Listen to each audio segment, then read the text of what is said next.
Hello viewers, গ্রামীণ পরিবেশে ইরি মৌসুম পর ধান মাড়াই করার কী ধরনের অপেক্ষা বা ভোগ পেতে হয় সেটা আজকে আপনাদের দেখাবো।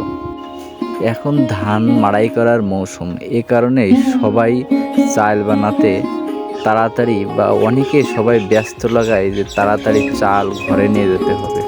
এ কারণেই সবাই একসাথে মিলে ধান নিয়ে আসে। আমার নিজ গ্রাম মাতৃভূমি, এই গ্রামেই 3টি মিল অবস্থিত। প্রথমে একটা দেখছেন, তারপরে এই মিলটা আমাদের সবচেয়ে বড় পুরনো মিল।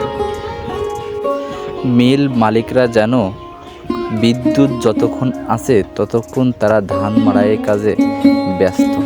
এদিকে ধান যারা নিয়ে আসছে তারা অপেক্ষার পর অপেক্ষা করছে।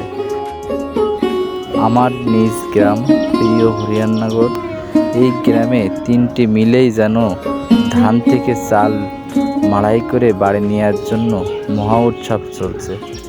কে আগে মিলে ধান নিয়ে যেতে পারে এবং কে আগে ধানগুলো ভালোভাবে চাল বানিয়ে বাড়ি আনতে পারে, তার এখনও একটা মহাযজ্ঞ অনুষ্ঠান চলছে এই আমার গ্রামের 3টি মিলে। এগুলো গ্রামীণ ঐতিহ্য এবং আমার নিজ গ্রাম হরিয়াননগর গ্রামের একটা সৌন্দর্য।